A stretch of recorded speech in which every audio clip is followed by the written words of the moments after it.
দর্শন, এরপরে ইফটিজিং, সাদাবাজি, টেন্ডারবাজি, সমাজের মধ্যে যত অপকর্ম আছে সব বন্ধুরার সাথে জড়িত।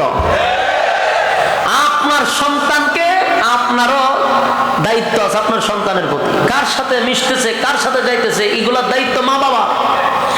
মা বাবা একটা সময় আমার কাছে বিচার দেয়, সন্তান কথা শুনে না। যে সময় কন্ট্রোলে ছিল, কন্ট্রোলে রাখলেন না কেন? এখন কন্ট্রোলের বাহিরে, এখন আপনাকে ফাত্তাই দেয় না, বাবা হিসেবে সম্মানও করে না। কেন? বেয়াদবদের সাথে চলাফেরা করে, নেশাগ্রস্ত বন্ধুদের সাথে চলাফেরা করে, তার লাইফ তো ধ্বংস। এই জন্য আপনার সন্তানের দায়িত্ব আপনার নিতে হবে। আমার সন্তান কয়টার সময় ঘরে আসলো, কয়টার সময় বাহির হইল, এগুলো দায়িত্ব আপনার। তাহলে বন্ধু জায়গাটা মারাত্মক। বন্ধু এমন একটা জিনিস, বন্ধুর কাছে সব বিষয় কিন্তু শেয়ার করা। তাই আপনার জীবন ধ্বংস হওয়ার জন্য বন্ধুই যথেষ্ট। বন্ধু বানানোর ক্ষেত্রে খুব সাবধান।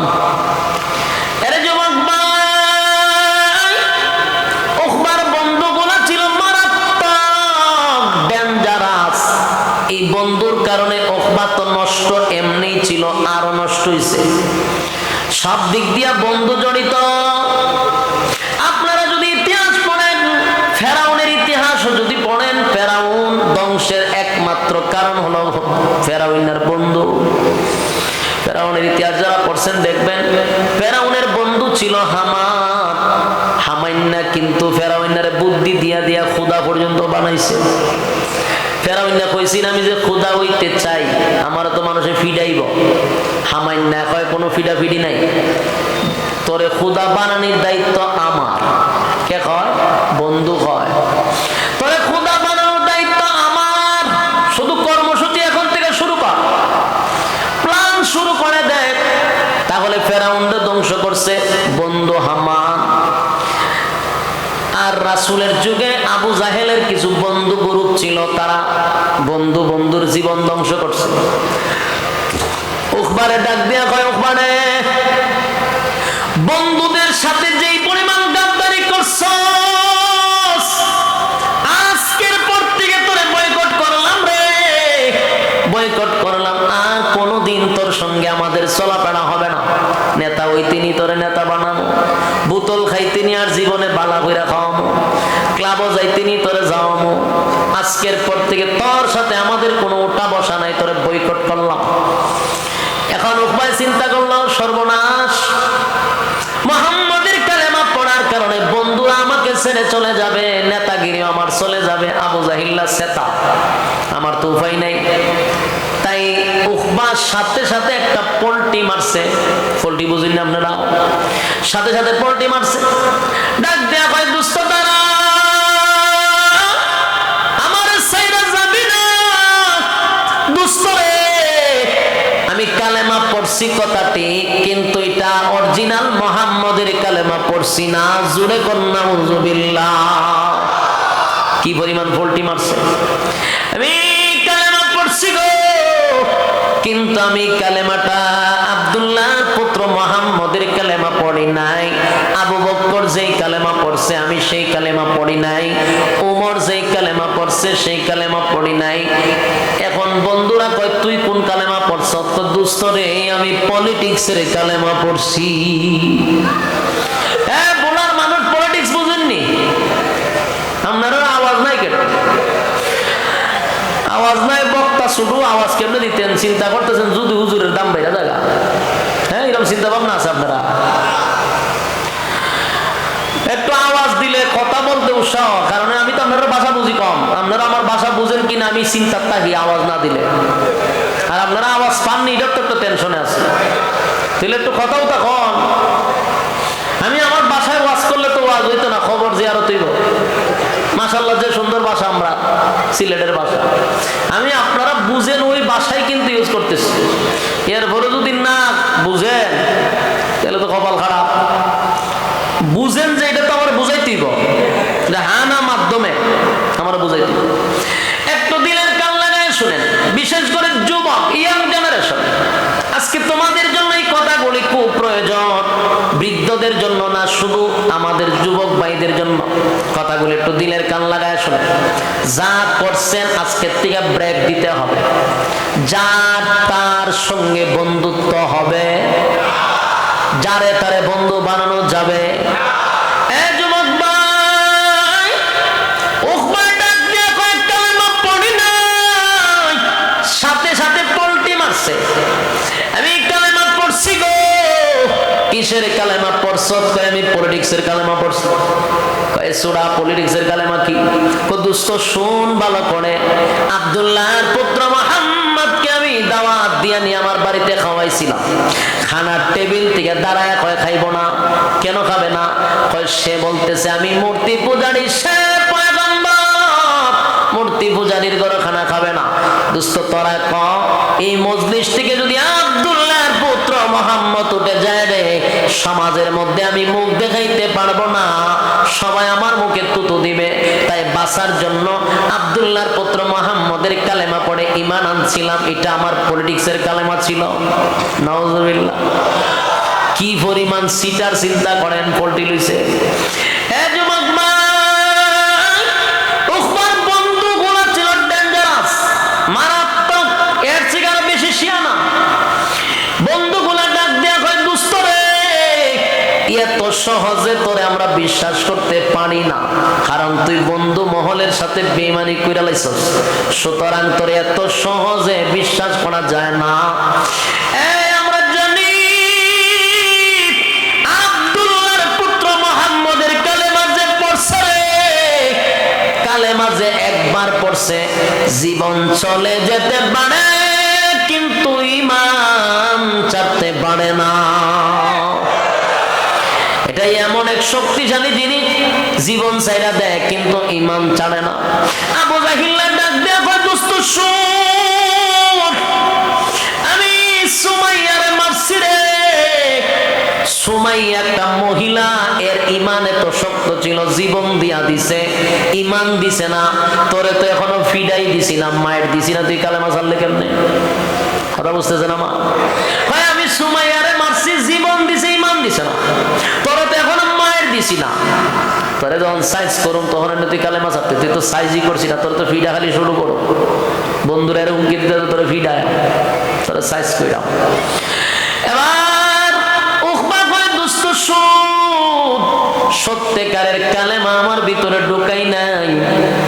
সত্যিকারের কালেমা যারা একবার ভিতরে ঢুকাইছে, জীবন চলে যেতে পারে, কালেমা ছাড়তে পারে না।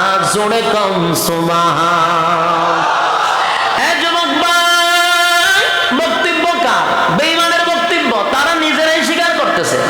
আব্দুল্লাহ পুত্র মুহাম্মদের কালেমা যে একবার পড়ছে গো, সে কোনোদিন আর কালেমা ছাড়তে পারে না। আমি ছাড়ছি কারণ আমি তো পলিটিক্সের কালেমা পড়ছিলাম। এবার যুবক ভাই, আবু জাহিল এর মধ্যে হলো উমাইয়া, আরো আছে কয়েকটা, তো সবটি আল্লাহ জাহান্নামের সিল মেরে রাখছে। সবটি শয়তানগুলি এর বুদ্ধি দিছে, দুস্থ দাঁড়া, তুই যে ফল্টি বাজ আমরা কেমনে বুঝবো? তুই আবার ফল্টি দিতে নাই এমন তো কোনো গ্যারান্টি নাই। তুই যে অরিজিনাল কালেমা পড়ছত না ডুপ্লিকেট কালেমা পড়ছত আমরা এখনো কনফার্ম না। এটা কনফার্ম হওয়ার জন্য একটা কাজ করতে হবে। কি কাজ?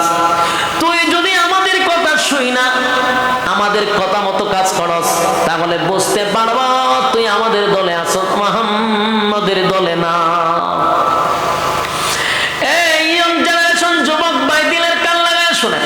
বন্ধু কিন্তু পরামর্শ দিতেছে বন্ধুদেরকে, বন্ধুর দ্বারা কি কি ক্ষতি হয় একটু দিলের কান লাগায় শোনেন। বন্ধুর দ্বারা কি ক্ষতি হতে পারে? বন্ধু আপনাকে জাহান্নামে নিতে পারে, এটা বিশ্বাস করেন? কথা হয় না? যত সমাজ ধ্বংস কার জন্য? বন্ধুর জন্য। আপনারা এখানের মধ্যে সিগারেট খাননি? অনেকেই খান। যদি ভাই সিগারেট কারা কারা খায় তাহলে অনেকেই লাভবাহিক কইতে রাজি হইবেন, আমি জানি, তো লজ্জা দিয়া লাভ নাই। যারা সিগারেট খান, আমি তাদের কাছে একটা প্রশ্ন করি, সিগারেট খাওয়ার শুরু কোথার থেকে? আমি যদি কাউরে জিজ্ঞাসা করি যে ভাই তুই সিগারেট খাস, এটা সারা নজর খাও, এটা কোনার থেকে এটা হয়েছে, কোন ঘটনারে কেন্দ্র করে এটা বিড়ি খাওয়াটা উৎপাদন হয়েছে খাও, দেখবেন হ্যাঁ আমার জানাইব অথবা আপনাদেরকে জানাবে তার জীবনের প্রথম ইতিহাস বিড়ি খাওয়ার শুরু কোথার থেকে হয়। দেখবেন কোনো না কোনো ক্ষেত্রে বন্ধু জড়িত। আমি যতটুকু জানি সিগারেট খাওয়া যারাই শিখছে ওইটা কিন্তু মা বাপে শিখায় না। আপনারা বলা থেকে মা বাপে সিগারেট খাওয়া শিখায়, 7 বছরের সময় কয় যে আব্বু একটু টান দাও বলে, অথবা মা শিখায় যে বাবা সকাল বিকাল 2টা টান দিয়ে শিখবা, আস্তে আস্তে শিখায়নি।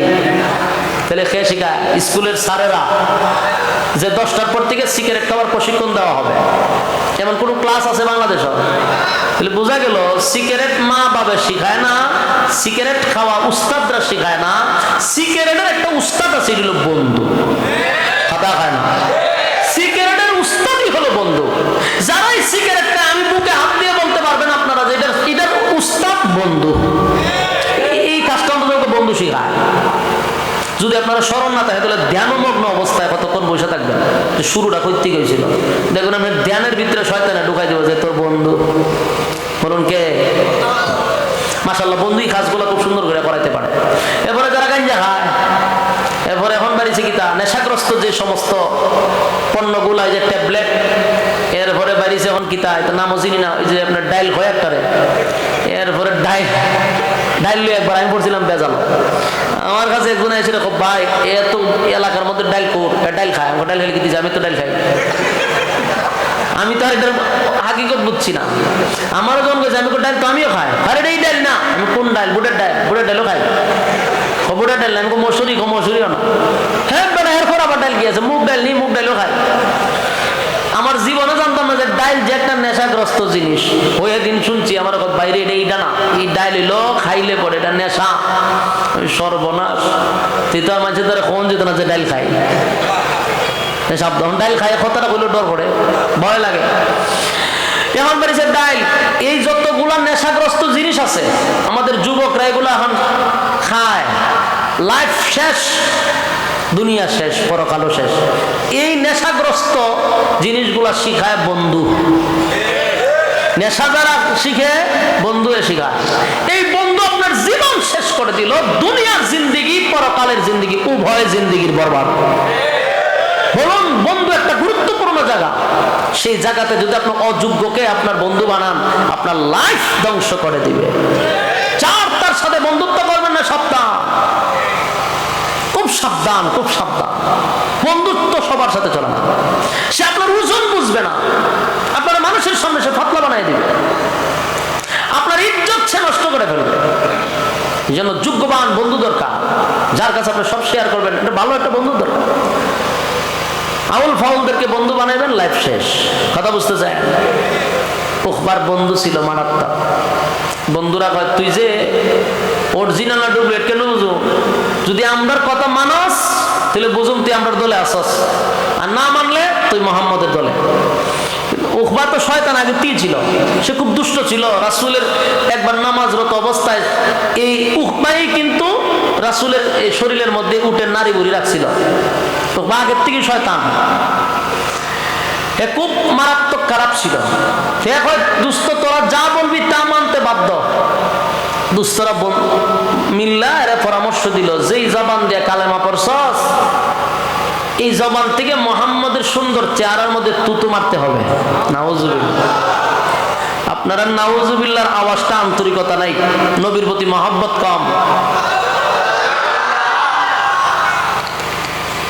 এখন চিন্তা করেন বন্ধু কত খারাপ হইলে এমন পরামর্শ দিতে পারে?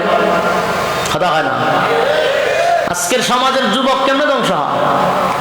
নাচ গানের জন্য বন্ধু বন্ধুরা নিয়ে যায়, রাতের রানীদের সাথে যারা দেখা করতে যায় ক্লাবে নাচানাচি করে, বন্ধু বন্ধুরা নিয়ে যায়। ক্লাবে একা একা যায় না, বন্ধু বন্ধুরা নিয়ে যায়। যারা বোতল খায় হমানে, বন্ধুরা মিল্লা বোতল খায়, একা বোতল খায় না। কেসিনোতে টাকা লাগায়, একা লাগায় না, বন্ধুরা মিল্লা লাগায়। দর্শন, এরপর ইফটিজিং, সাদাবাজি, টেন্ডারবাজি, সমাজের মধ্যে যত অপকর্ম আছে সব বন্ধুরার সাথে জড়িত।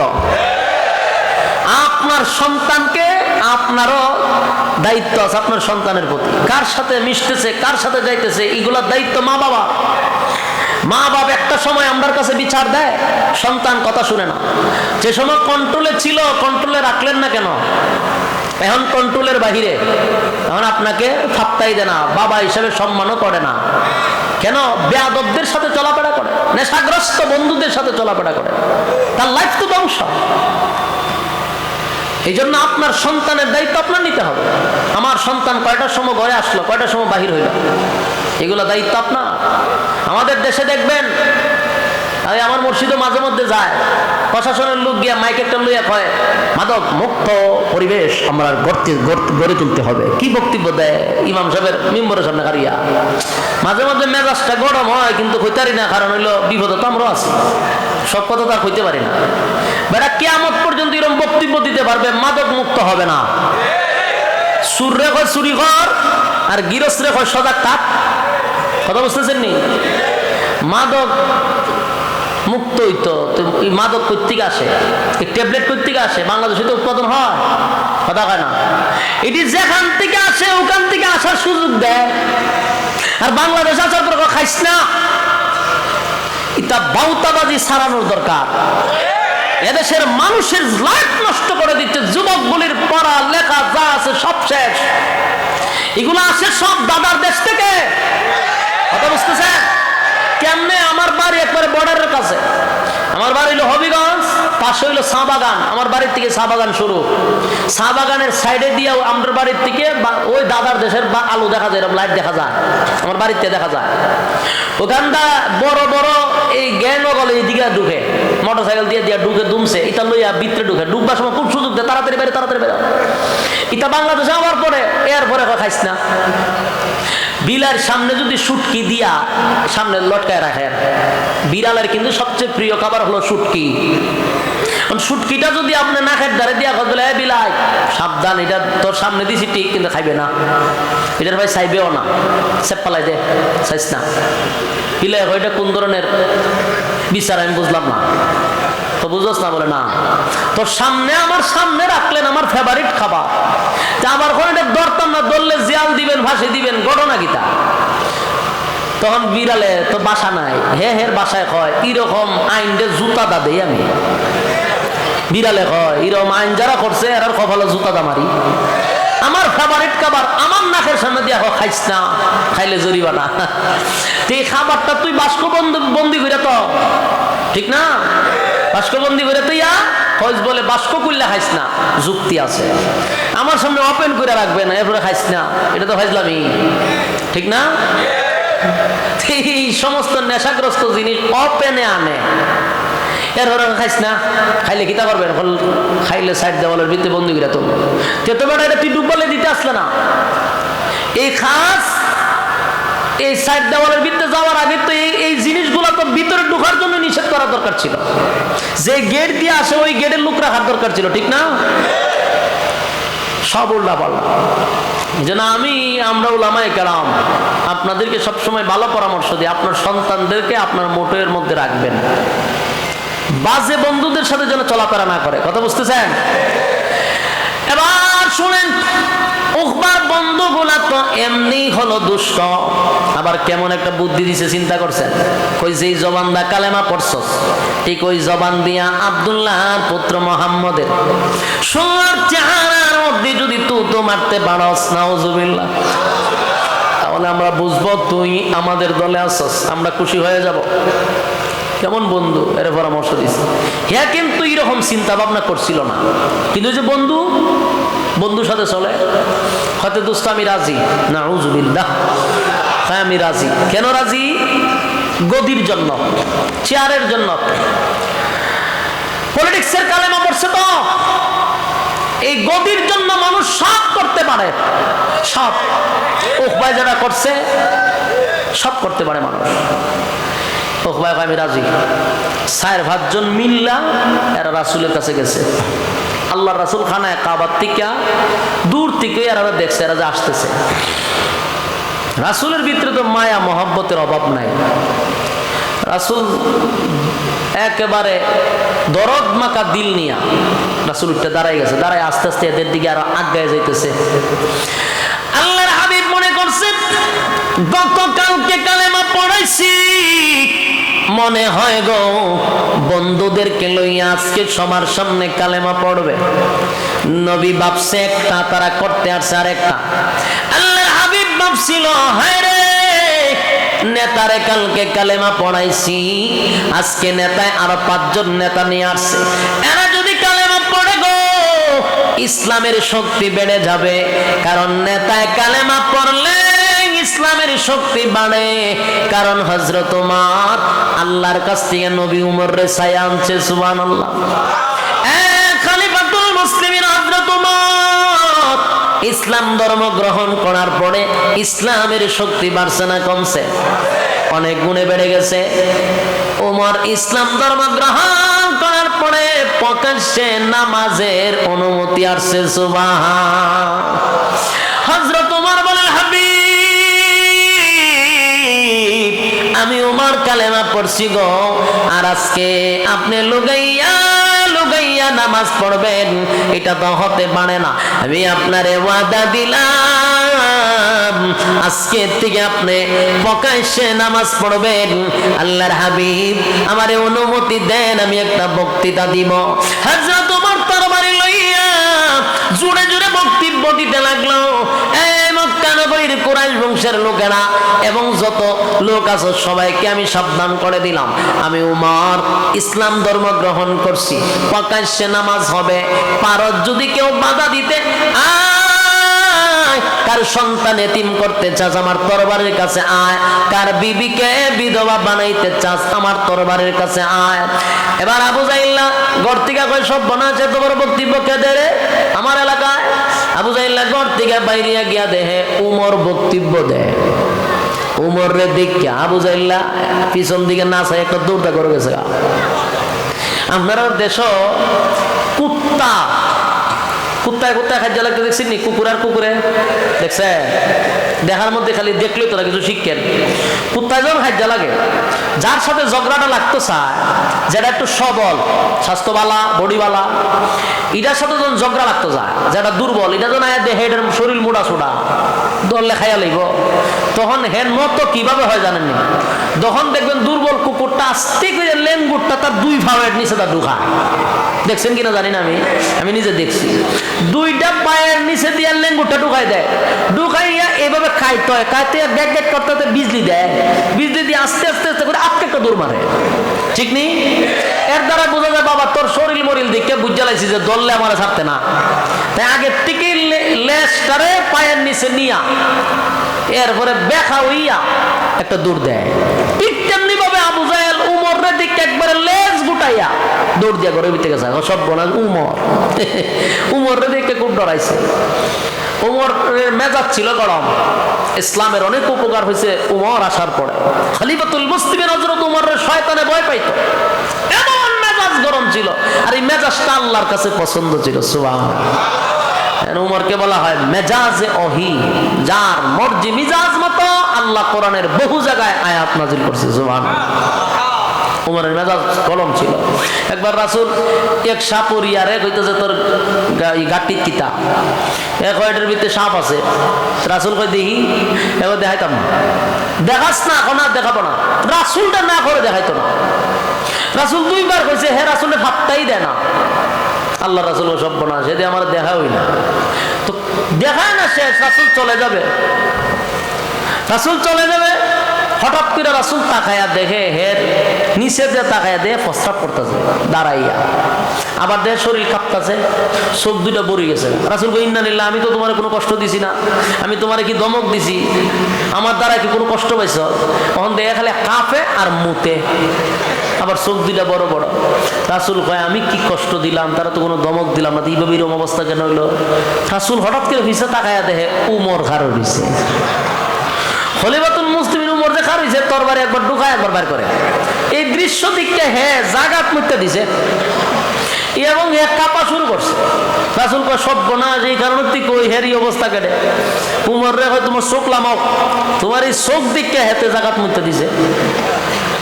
খলিফাতুল মুসলিমিন উমরকে দেখলে ডরাইতো, ভয় শয়তানে পর্যন্ত ভয় পাইতো। শয়তান উমর যে রাস্তা দিয়ে যাইতো, শয়তান ভুল ওই রাস্তাতে যাইতো না। চিন্তা করেন উমরের কেমন গরম মেজাজ। উমর কালেমা পড়ছে, আল্লাহর কাছ থেকে উমরের ছায়া আনছে। নেতায় কালেমা পড়ার কারণে ইসলামের উপকার হয়েছে নি? ওই কারণে রাসূল ভাবলো উখবা তো একটা নেতা, সাথে কতগুলো আছে, আবু জাহেল একটা নেতা, আবু লাহাব নেতা, এরপরে আরওয়াজ উমাইয়া, এগুলো সব তো নেতা। তিনি যদি আমার ইসলামের পক্ষে চলে আসে তো আমার আর কোনো সমস্যা নেই। রাসূল দিল মাথা দরদ লইয়া রাসূল উচ্চা এদের দিকে আগানো শুরু করছে, যে এরা আমি একটু সম্মান দিয়ে আরো আনি। সুবহানাল্লাহ। আল্লাহর হাবিব দিল মাথা দরদ লইয়া সামনের দিকে আগাইতেছিল, আর ওই বেঈমানের বাচ্চাগুলি দুশমনি লইয়া নবীর দিকে আগাইতেছিল। নবী যায় রে মহব্বত লইয়া, তারা আসে দুশমনি লইয়া। নবী যায় মহব্বত লইয়া, তারা আসে দুশমনি লইয়া। আল্লাহর হাবিব মুস্কি মুস্কি হেসে সামনের দিকে যায়। হায় রে, গতকালকে কালেমা পড়াইছিলাম, আর আজকে মনে হয় গো বন্ধুদেরকে লইয়া আসছে প্রকাশ্যে কালেমা পড়বে। আল্লাহর হাবিব খুশি হইয়া নবী আমার দৌড়াইয়া সামনের দিকে যায়, কিন্তু উখবার সামনের দিকে আসতেছে দুশমনি লইয়া। ঠিক এরই মাঝখানে উখবার তুতু দেওয়ার আগেই নবীর চেহারা মুবারকের দিকে যখন তাকাইছে, উখবার ভিতরে একটা মুসুর মারছে। এত সুন্দর চেহারার মধ্যে কেমনে গো আমি তুতু মারি?